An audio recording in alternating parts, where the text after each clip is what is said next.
heads of the political parties, we jointly decided to conduct an operation against these elements, especially in the tribal areas of Pakistan bordering Afghanistan.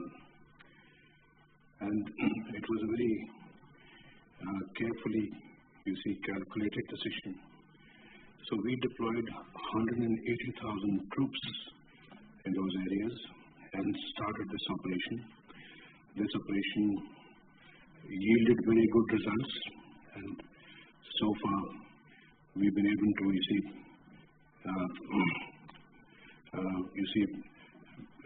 destroy their infrastructure, dismantle their networks, hideouts, and sanctuaries. And this has broken their back. We knew that the blowback could be severe. It was severe, but then of course started reducing. And now the terrorists are on the run. They are picking up soft targets. You see, in yesterday's attack on a university was a soft target that they picked up. But overall, their ability now to strike back has been considerably destroyed. So Pakistan has paid a very heavy price in terms of lives, which of course run into tens of thousands, and of course more than $100 billion of economic losses that we've suffered.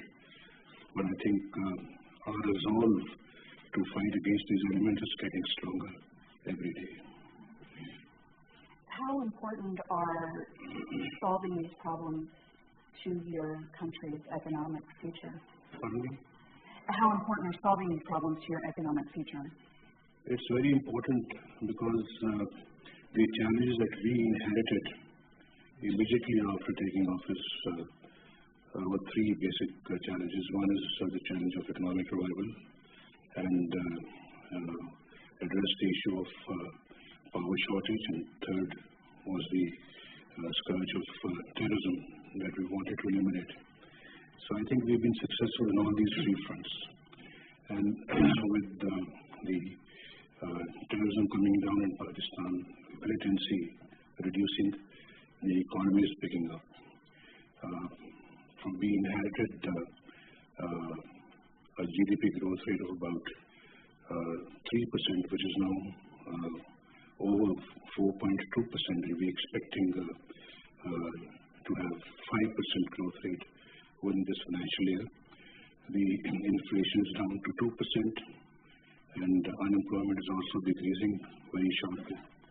And at the same time, the revenues are increasing. I think the increase of this year is about 33% in the revenues. So I think it's a very good turnaround which is taking place in Pakistan.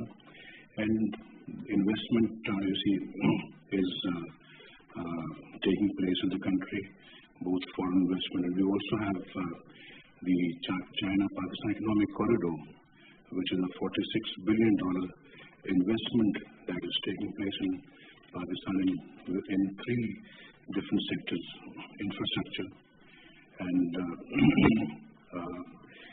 power sector and railways. So this is not only going to benefit Pakistan or China, this is going to benefit the entire region. I think Pakistan is on the right track. Mr. Mittal, one more question about security, and then we'll move on to other issues. The Asian Development Bank has said that security and political stability are one of the challenges for the region in transforming. How concerned are you about this?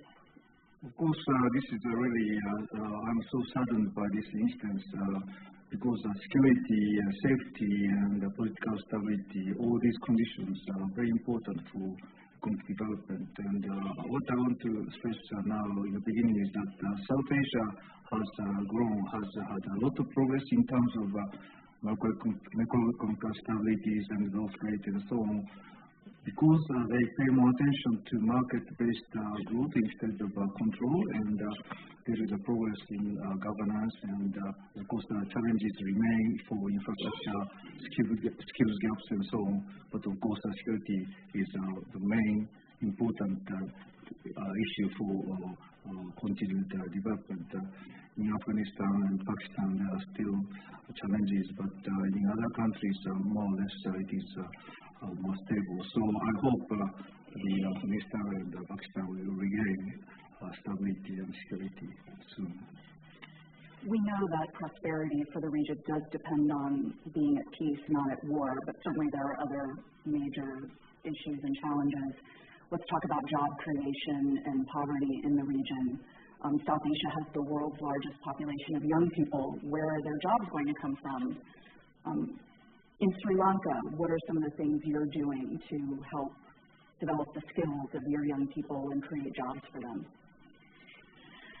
Firstly, we are restructuring an economy which was dependent on foreign employment earnings, apparel, commodities for exports. So we want to make Sri Lanka a hub for the global value chain and a platform for competitive value addition. So we will open this out. We are going out into having agreements. We already got FTA with Pakistan, got to further it.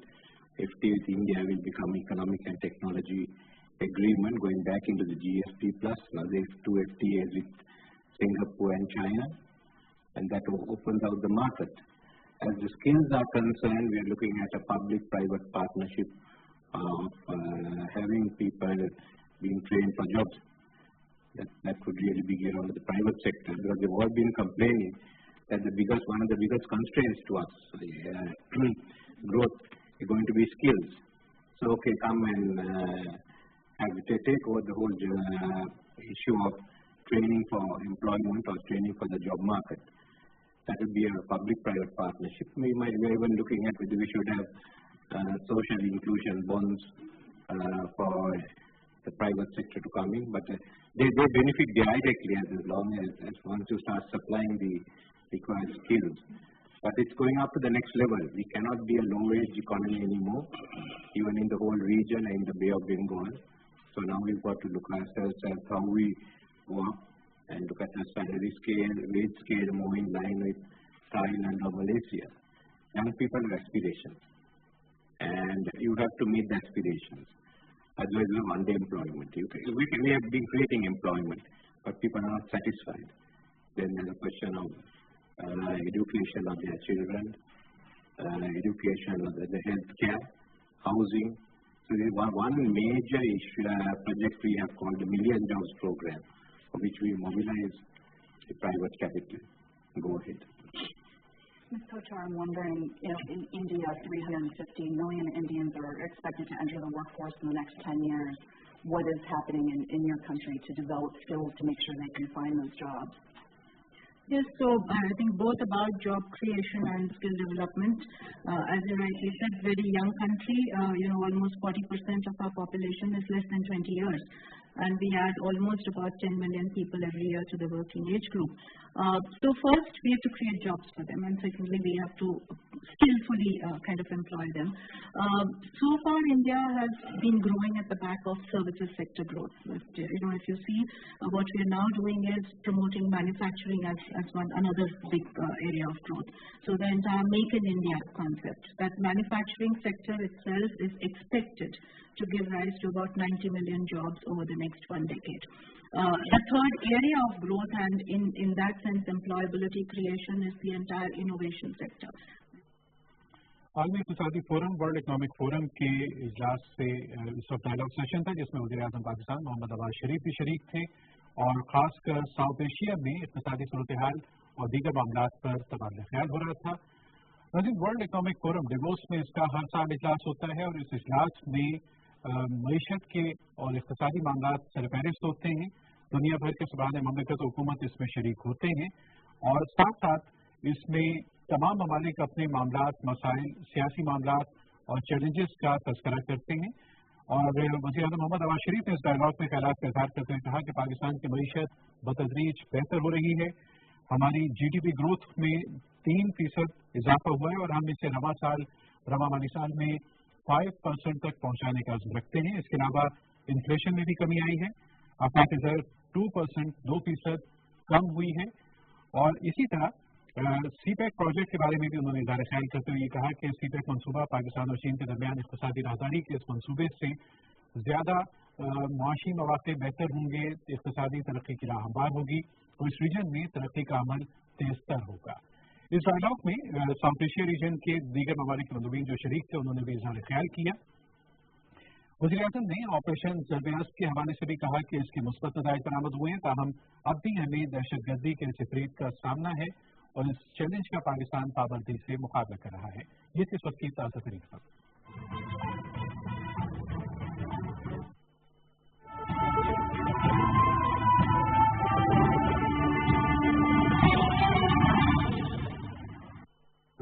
अब Telenor 3G आपको दे रहा है सिर्फ 100 रुपए में पूरे 1200 MB जो चलाए पूरे 7 दिन जी भर।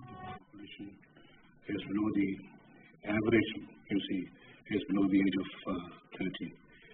And well, of course, there are a lot of institutions which are now providing different skills to all these people.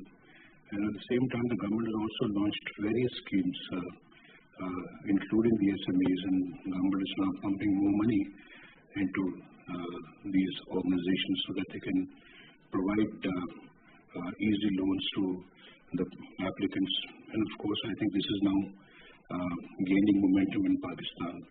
And among these people who are being considered for giving a loan on very, you see, easy terms, 50% are females.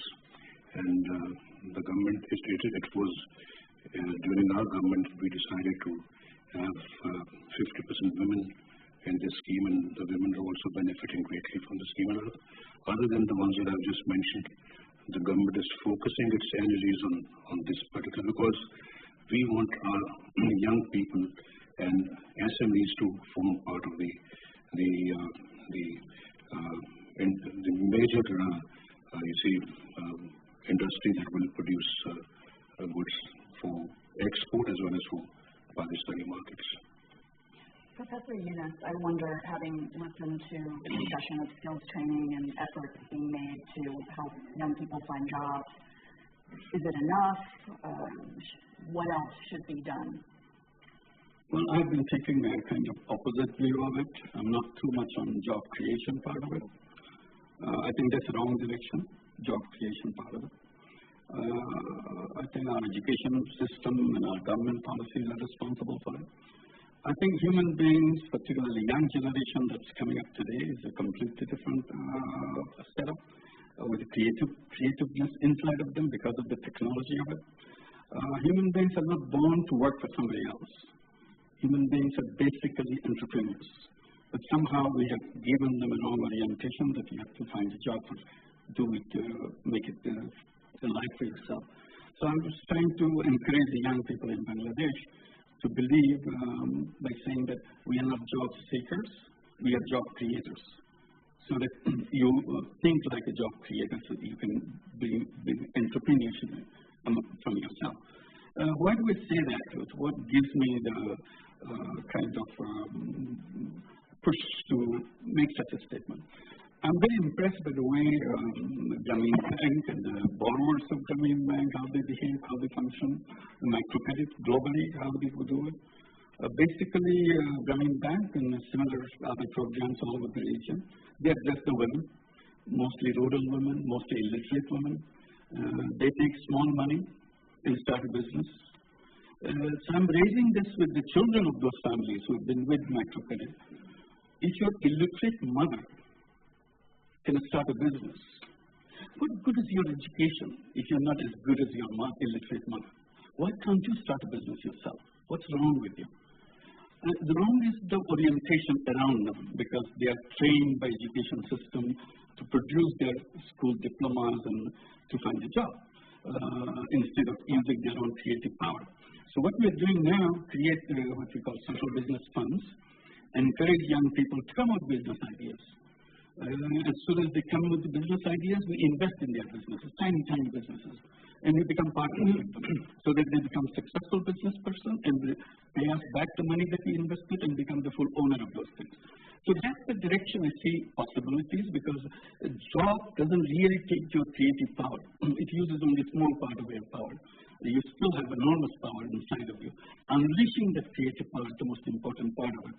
So I would rather go in that direction, not that I'm shutting down on the job seeking thing, because you can't do it right away, but having the millions of women in the whole region through microcredit becoming entrepreneurs gives us the hope that the same creative power exists and more multiplied by their education to become entrepreneurs. It's a question of ecosystem that we built around it, financial system, because no banking system will give them a loan to start a business at the level.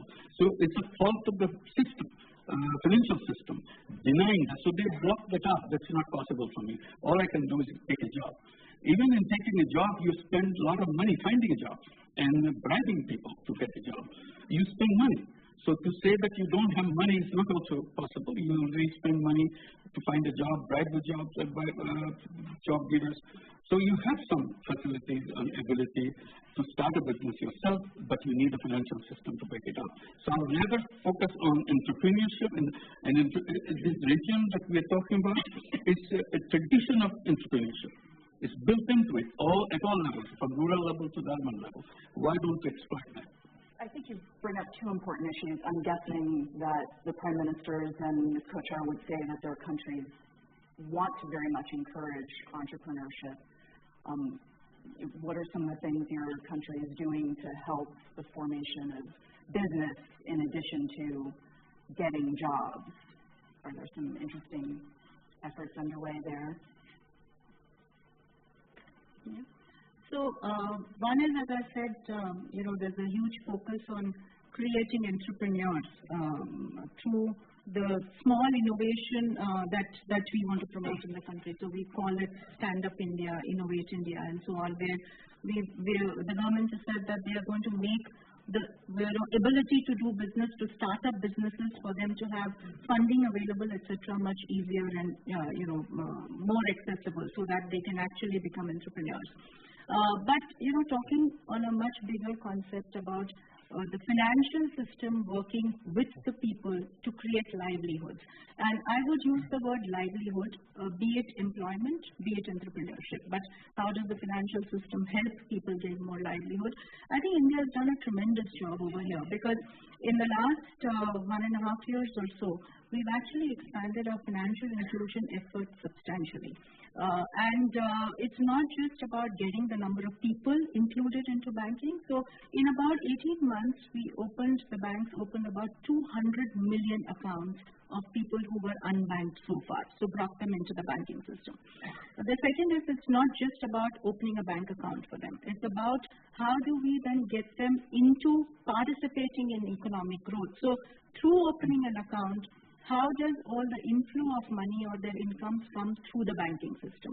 And through that, how do banks become more capable and able to lend to those people on a microcredit basis? So after having opened the bank accounts, the government actually now, the subsidies, the direct benefits, etc., that are transferred, that are given to these people, are actually transferred directly through these bank accounts. Also, as these inflows happen through the organized system, the banks can actually use that data to see how much money is flowing through their bank accounts, and actually are able to lend to these people on a microcredit basis, which was not possible earlier. So I think it's really the expansion of the financial system to the unbanked so far, for them not just to open a bank account, but to actually then enable them to get to their next livelihood.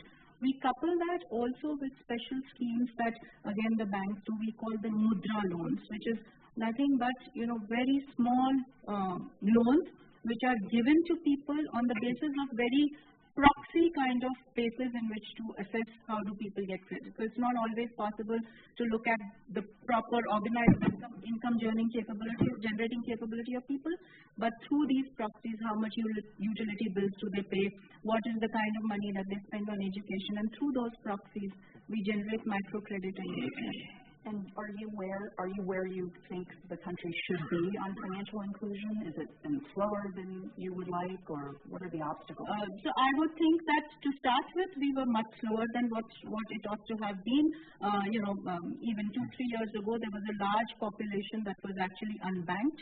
But now, one, of course, with the focus that we put as a country behind it, but also with the availability of technology that enables us to reach out to these people. I think we've made a huge progress in the last 2 or 3 years. There's still a lot more to be done because, as I said, it's not just about opening accounts. It's about making those accounts operative. It's about having people live their financial lives through those bank accounts and not by cash outside the system. So I think we still have a lot more to do. But with the penetration of mobiles, with the penetration of technology in the country, I mean, we have 1 billion mobile users in the country. We have 400 million internet users in the country, and 60% of them use internet on mobile. So, that gives us the accessibility to these people, and that enables us to make much more progress from here on.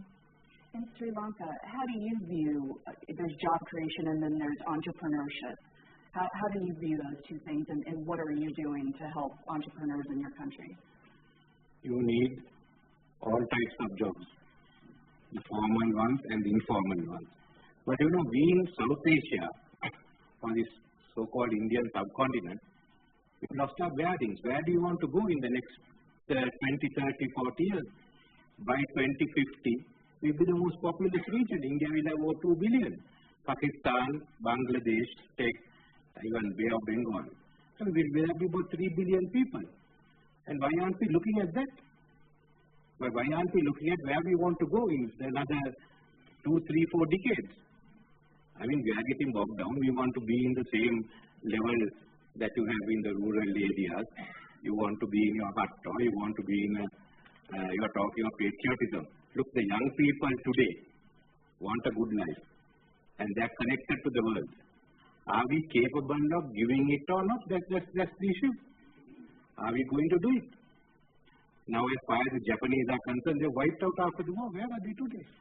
They planned out and they came on. The Koreans, what were they? After the war, Deng Xiaoping had the guts to change China. We are still not what Amit is saying, called in a different way, the argumentative Indian. Just make up your mind and go to reality. That's what certainly the young people in Sri Lanka want, and I think not the young people there. Give them the good life and give them the economic development that then take there. There will be people who will be self-employed. There will be people who want jobs. But that's the way the world economy works. We are not tackling the core problem of our region. So as far as Sri Lanka is concerned, whether we are doing it jointly or not, we will even go on our own. We are the first country in Asia to be modernized. Commodore Perry had not gone to Japan at that time. We are the first to open out in South Asia. I've been talking to my Minister Sharif also. It's about the time we put all this behind and go ahead. That's all we have to do. Otherwise, young people will turn on us.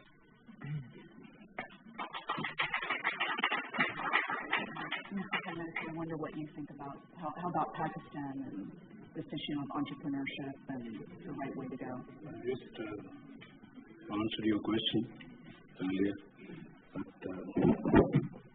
I said Pakistan, of course, is 70% of the population of Pakistan is below the age of 30 years, and not only that, we are encouraging private sector, the private banks, to provide loans on easy terms to all the applicants. At the same time, government has doubled its federal government's developmental outlay. You see, it has been doubled in the last 2.5 years, and it's going to grow much more. But the government cannot, offer jobs to everybody. This is primarily the job of the private sector, and the government has to act as a catalyst, make policies which encourage the private sector to grow and also provide jobs to the jobless. So we are working on that. We have also, as I mentioned, we have come out with various schemes to provide employment to the youth, And the government is also, you see, the government is not only asking these institutions to bear the expenditure, government is also pumping its own money, and also government is trying to share the interest cost of the banks, and so that the interest charged to the applicants is much lower than what the market rate is. Yes, Mr. Mikhail. Oh yes, creating good quality job is one of the very important objective for South Asian countries, because the population is growing and young, and although people pay attention to slowing down of China, South Asia has grown even further than before in these couple of years, and also it is now even coming closer to middle-income countries or upper middle-income countries. So how we can use this growing young population, innovative population, is so important key to the future of the region. And there are many things. There is no single solution to this good quality job creation. We need infrastructure investment. It's not just about investment in the education, but we need the energy to do business. And in that regard, the energy is in shortage in most of South Asian countries. And this lower commodity prices is one opportunity for South Asian countries. But in the longer term, the energy deficit should be solved. And also investment in education, including technical and vocational education and training. And as already mentioned, we need to combine the need of a private sector with the supply of such education. And in India, in other Asian countries, we are providing such Tibet, what we call technical and vocational education training, especially using public policy, public-private partnership to meet the need of the public sector and the private sector. And of course, we need the good policies to open up the economy, deregulate the industry. And one of the most single important reason that the South Asia picked up the growth is, once again, they pass through better, prudent macroeconomic policies, more stable inflation rate and so on, less fiscal deficit, and Pakistan is on track of IMF program. So that is the basic things to produce jobs and industry. And also, it's important again to connect the industry's economy with the rest of the world. In that regard, Bangladesh textile and garment industry is so much growing, and also they are paying more attention to safety for workplace in Bangladesh. We are supporting such idea to make a factory safer and clean and so on. So that is also important. So to me, there is no single solution, and finance is important, and inclusive growth is important. If there is a huge gap between the people, poor people don't have an incentive to invest in education, invest in health, and to the future. So all these things are important. I think most of, all South Asian countries are making progress in many fronts of what I said. Let's move more closely to the question of where the investment will come from and the climate for that. In Sri Lanka, China has been a key investor in many of your infrastructure projects. We've heard a lot here at Davos about concerns about a slowing growth in China. Are you concerned about this? What is the nature of the future relationships between your country and China? Chinese assistance has been through the Exim Bank for mainly infrastructure projects. But we've been expecting a rebalance in the Chinese economy at some stage. From about 2009, the Asian countries have really taken on the response for growth, but China couldn't continue that all the time. It's looking at a rebalance from our view. Maybe came at a time when the global economy hasn't performed that well. I'll find it if China will come through. There may be a bit of turbulence for us as they adjust to the global economy and what's happening. But we are seeing the whole character is now becoming private investment. We've agreed to have a dockyard in Hambantota, followed by we are discussing a large-scale industrial zone and Chinese style. And we've decided we'll go ahead with the port city, which will become a separate financial and business district where the UK company laws will apply, and there will be a separate mechanism for resolution of legal disputes. And, so it looks as if the Chinese seem to be having the money to go in and go ahead. It looks as if from infrastructure they are trying to move into investments. They're moving their factories and all out into other parts of the world. So that's this. Colombo is one area we are working with them, but it's not only Chinese, it's open. We're trying to get Indian businesses also to come into the port city project. We are working with the Japanese on the new developments plus planning of the Kandy city. Singaporeans are planning out the Trincomalee. So with Prime Minister was there in Sri Lanka just 3 weeks ago, and we are coming back in to have a deeper free trade agreement. So I mean, the sea is rough, but we've got to ride it. There are no other options. Pakistan, you mentioned the China-Pakistan economic corridor. How do you see, is there actually opportunity to take advantage of what's going on with China to further those ties? Yes, it is a $46 billion investment package in 3 different sectors I mentioned: energy, infrastructure, and of course railways. The work is going on. Work on some of the projects already started, and some will be completed by 2018, and the rest up to 2020. And it's mainly on power sector. Pakistan is building dams which will produce about 3 different dams that will produce about 17,000 megawatts, and it also includes coal power projects in different parts of the country, including solar power plants as well as windmills. So I think Pakistan is going to produce about maybe 10,000 megawatts of electricity, additional electricity by the end of 2018, and 2017 perhaps we'll be able to have at least 8,000 megawatts of electricity.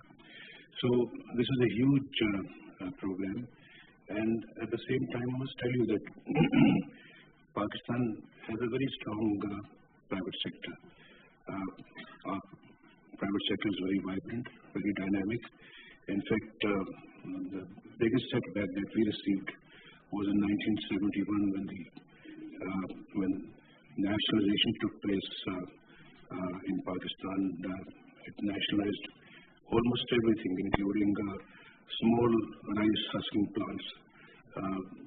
So that was a very big setback to Pakistan. We recovered from that in 1990s.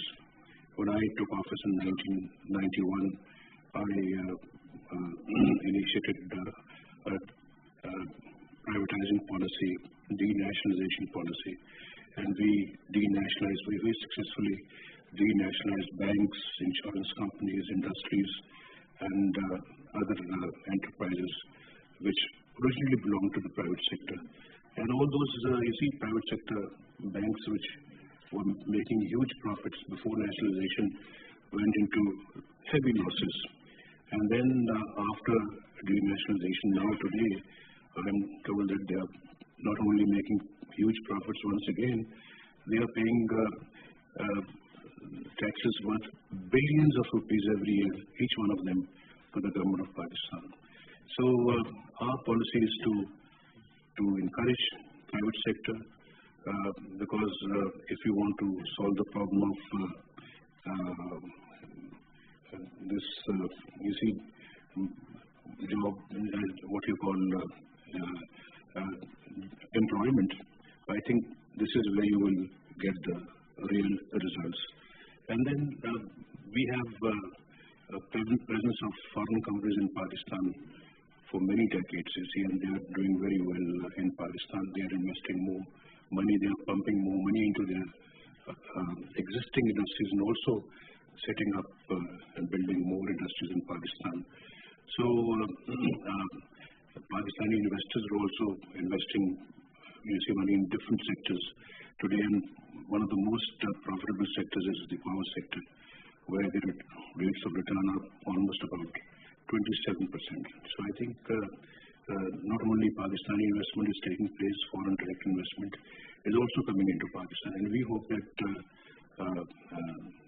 the CPEC will be a game changer, CPEC, and it will not only, as I mentioned, benefit Pakistan, China, it will also benefit the other countries in the region. And as mentioned by the Prime Minister of Sri Lanka, that you see, out of the 6 billion people living in this world, 3 billion are living in this region, which include India, China, Pakistan, and Sri Lanka, and other SAARC countries and Central Asian countries. So I think the future of the world lies here. So much of this foreign investment and these partnerships depend on investor confidence. Professor Yunus, I know you come at it from a different perspective than obviously the Prime Ministers, but I'm wondering what thoughts you have on investor confidence in the region and what everybody here can do to encourage that. Well, investor confidence relates to the overall governance situation and economic prospect. And there, I would say, the issues that I'm raising is also very important. What do the young people see for them in the future? So that is to tell you with the atmosphere of the environment, of investment, and so on. With the technology coming in, given the same amount of investment, you'll be employing less and less people, because it will not be the same way it is. So the capacity of the investment, foreign investment, domestic investment together, will not generate enough employment opportunity for the number of young people who will be looking for jobs. And given the employment-oriented policies, job creation policies that we're talking about, the young people will be attracted to the cities coming out of the rural areas, because that's where the investments are taking place, pockets of investments are taking place. That creates a mismatch between the rural society versus urban society, with the expansion of technology, which is reaching out to every single family today. Like in Bangladesh, recently I saw that 87% of the families of Bangladesh have mobile phones. So that includes poor people and everybody that have the mobile phones, meaning that the access to information to them is universal. That's coming up. So they will see that development and activities are concentrated in areas. They will be coming to them and creating urbanization problem itself. So while I'm promoting at the same time the idea of entrepreneurship, that's the reason that I'm doing that. Entrepreneurship can be anywhere. It doesn't need an urban situation. Entrepreneurship could be right in the rural areas. So instead of having a smaller number of entrepreneurs investing in job creating, if you have a larger number of entrepreneurs creating job opportunities spread over the whole country, every single region of the country, so you have a better chance to have a better uniform development possibilities and so on. And also at the same time, you have to look for the speed at which the wealth concentration is taking place in the region, in every single country. We have been hearing this in Davos, 62 people owning half the wealth of the world. So we should be asking ourselves, how many people in Bangladesh own half the wealth of Bangladesh? How many people in Sri Lanka own half the wealth of Sri Lanka? The reason that's important information, because next year, should there be a lesser number of people owning half the wealth, which will be a larger wealth hopefully, but lesser number owning it, then it's bad news. Because again, that's not only disparity in wealth, which translates into disparity in income, and dissatisfaction in the political circumstances. So we have to adjust that. We cannot just walk away saying that, okay, our progress is done, our growth rate is high, but where is the growth taking place? For whom? For whose interest?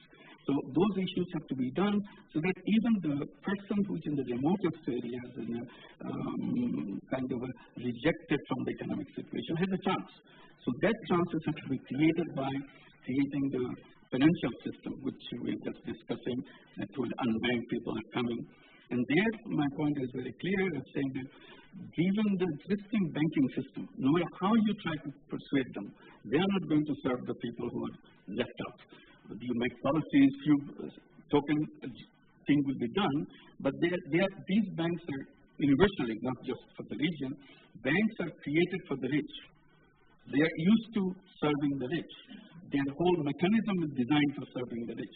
If you ask them to serve the poor, they may under pressure to do a little bit, but not the real job. In order to do the real job, you have to create bank for the poor. Unless you do that, it's a completely different system. It's not the same system you're applying for the poor people. The whole structure is different. So then there's probably expansion of the financial system, because unless you expand the financial system, today almost half the population in the whole region are unbanked people, at least half the people. So it's a huge number of people who are not connected with the bank. So how to do that? Examples are there.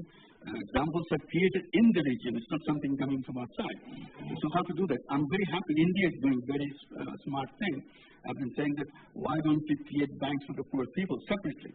What they have done is a good step, given licenses to the NGOs who are doing the microcredit to become microcredit banks. So have a legitimate identity as a bank, and it can become self-sufficient, take deposits from the people around, and invest in the people around them. So this is a good system to do that. So the entire financial system has to be revisited. Otherwise, all these investments and things will not save us. I want to move to the topics of regional integration and infrastructure that have been alluded to earlier. Certainly, improving regional prosperity is also about improving trade with each other. Mr. Nakao, how there have been challenges to this. What should the region be doing? If we compare the past experiences of East Asia, including China and Southeast Asia and South Asia, the difference is East Asia is more integrated in terms of trade and investment. They invest each other and they trade, and it's a kind of a value chain between factories in the regions, and it is more integrated. So in case of South Asia, because of nationalizing policies and more state control, it didn't happen as much as in East Asia. So one of the important questions to produce good quality jobs and also growth poverty reduction is how we can connect the countries in the regions overriding some difficulties between countries and have a deregulation for trade system. And also connectivity in some infrastructure like road and energy is important. So one of the things ADB is supporting is connecting energy resource-rich Central Asian countries like natural gas and also the hydropower with the energy deficit South Asian countries. So it's not just within South Asian countries, but also connecting between South Asia and Central Asia, and also in terms of trade. How to connect to the East Asia is so important. The World Bank says the region needs to spend as much as $2.5 trillion with a T on infrastructure by 2020 to have enough power, water, and roads to serve its population. What's got to happen to fill that gap? So I'd like to stress the importance of revenue-raising efforts by countries themselves. So to raise tax revenues by the tax reform, like in India, they are now trying too hard to integrate inject taxes, commodity taxes. And that kind of effort is important. And how to make the private sector financial system more serving to the industries and this kind of infrastructure development is important. Public-private partnership is another way to mobilize resources.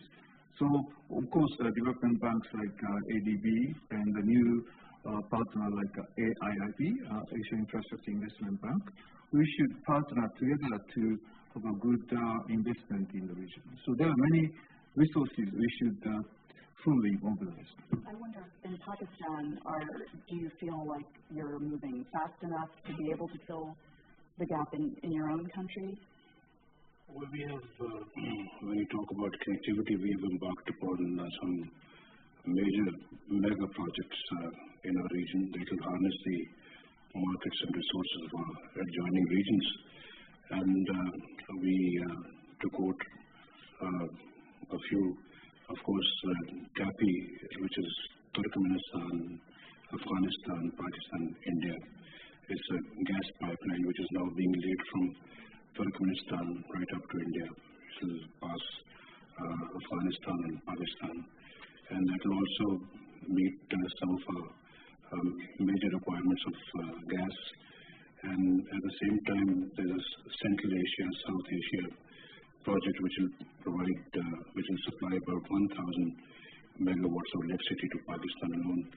So, and that will be clean and cheap energy. So we are also in the process of building Gwadar, which is the southernmost part of Pakistan. It will be a state-of-the-art port and will facilitate our Central Asian countries to route their goods through Gwadar and to get to the hot waters of the Arabian Sea. So it is a gigantic project, and we are also, like other regions, not only Central Asia but also South Asian region, to benefit from this. We are trying to establish both Pakistan and Afghanistan, trying to establish long-lasting peace in Afghanistan. So if we achieve peace in Afghanistan, of course, there are a number of other projects that we can do together. And both Pakistan and India, once we are able to normalize our relationship and resume the composite dialogue, the comprehensive dialogue, I think both countries have tremendous potential to cooperate with each other and to have good economic cooperation. As the CEO of one of India's largest banks, how do you feel about progress toward filling that infrastructure gap? So first of all, as you spoke about the interregional cooperation, as we talk about the South Asia as a region, we say quarter of the world's population and quarter of the middle class and all that. But at the same time, when we look at our trade of this entire region, 95% of that is externally focused. That means less than 5% actually gets done within the region. So I think there's huge scope for improving and increasing this interregional cooperation and trade, and all the TAPI, the CASA are all initiatives in that direction, and we should make those happen more and more. The second thing about the overall infrastructure requirement and where would this come from? Again, when we talk of this region, I think the biggest advantage that this region has as far as infrastructure requirement is concerned is that as these infrastructure projects will get put up in this region, they will all be inherently viable in the sense that we are creating infrastructure when demand already exists. So it's unlike the saturated developed economies where you build bridges hoping somebody uses it. In this region, we all need the infrastructure. So I think once the projects are implemented, actually there's inherent demand. So in that sense, they are viable projects to implement. But I think every source of finance needs to work here because just one or two would not be sufficient to meet the requirements. So we need to have foreign investment coming in. We need to have the private sector to be vibrant. We need to have the public or the public sector or the government spends to come in. We also need in all our countries capital markets to become more vibrant. We need the financial markets to become deeper. So I think each one of these things needs to be done to meet the entire requirement of infrastructure that we have. You're a region that benefits from low oil. How does the region take advantage of that even more now, given what's happened? Mr. Nakao, I know you mentioned oil. Yeah, yes. Once again, the lower commodity prices challenges for exporters, and it is also related to the volatility of the financial market because many oil producers have difficulties of the budget and so on. But at the same time, overall, South Asian countries are energy importers.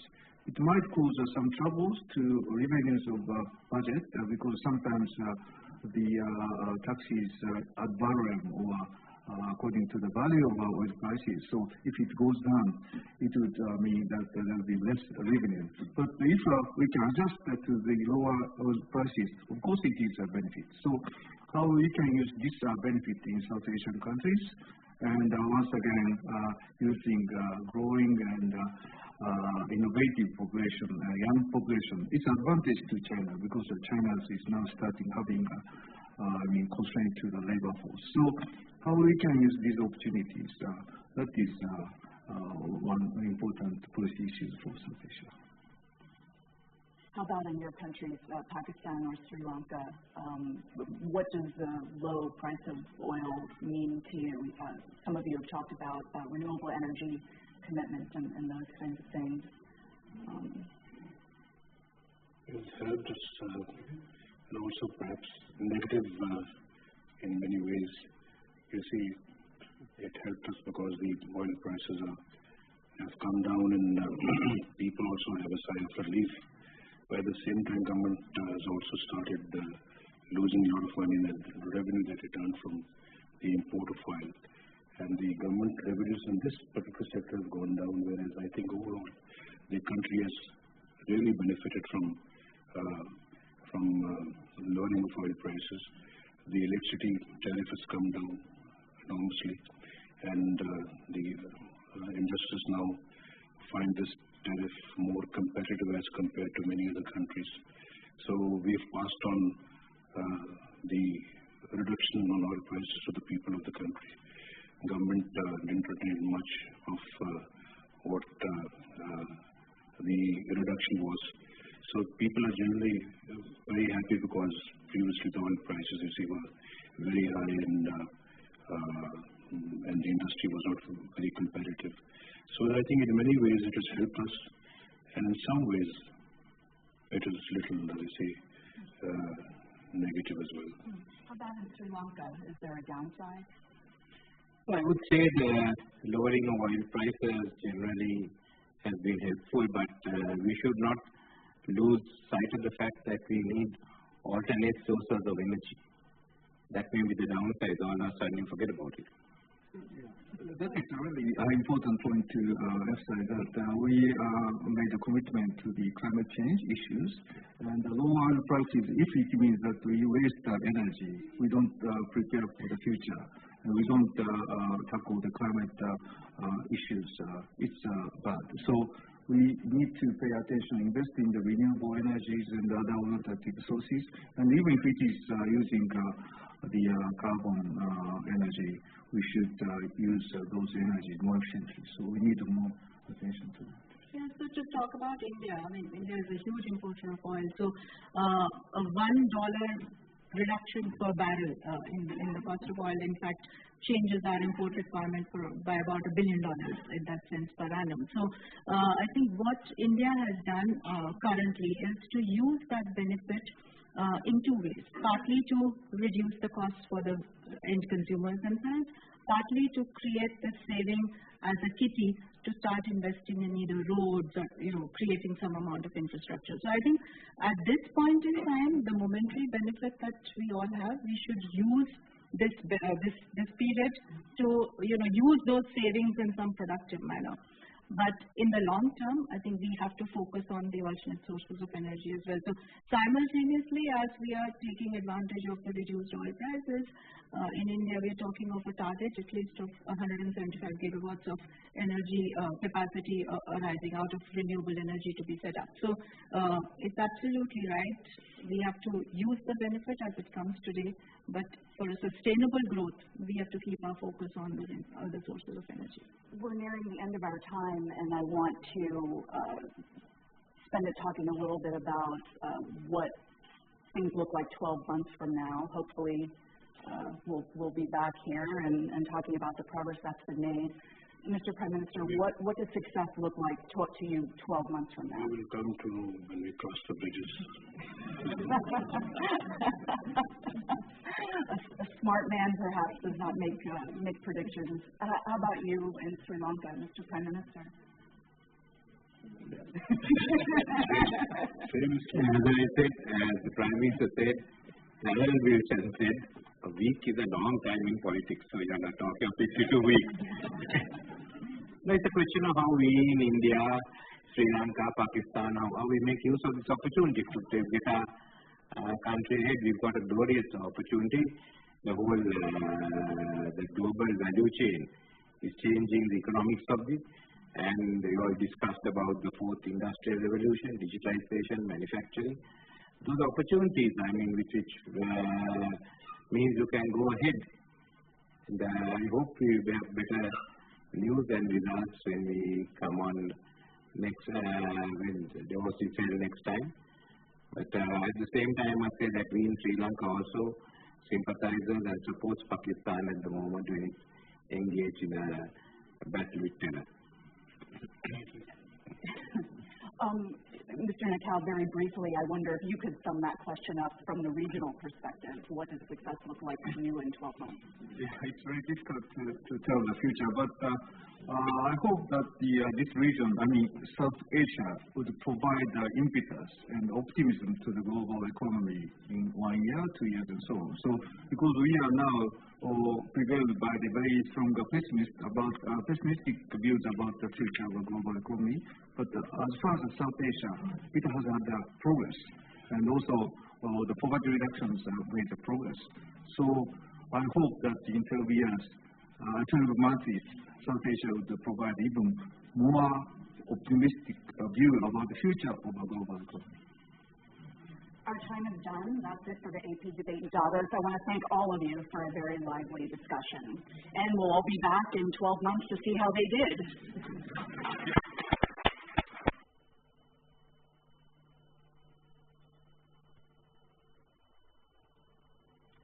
World economic forum के इस discussion को आपने बराह रास्त सुना था कि DeVos से वज़ीर आज़म मोहम्मद नवाज शरीफ पाकिस्तान की नुमाइंदगी कर रहे थे। उनका कहना था कि माशी तरक्की की शरह बेहतर हुई है, GDP ग्रोथ बेहतर हुई, अफरात ज़र में कमी आई है, दहशतगर्दी का पाकिस्तान को सामना है और उसका भरपूर तरीके से मुकाबला करते हुए बतदरीज इसका कलाकमा किया जा रहा है और इंफ्रास्ट्रक्चर और एनर्जी के शोबों में सरमायाकारी को वसअत दी जा रही है। और इस हवाले से उन्होंने CPEC का भी तज़किरा किया कि CPEC में $46 बिलियन की सरमायाकारी होगी, जिसके नतीजे में पाकिस्तान के इंफ्रास्ट्रक्चर में बेहतरी आएगी और सरमायाकारी को फ़रोग़ मिलेगा। और साथ ही उनका ये कहना था कि गवादर पोर्ट भी इस खित्ते के 3 अरब अफराद के लिए कारआमद हो सकती है। एक मुख्तसर ब्रेक, इसके बाद headlines. This block is brought to you by Telenor.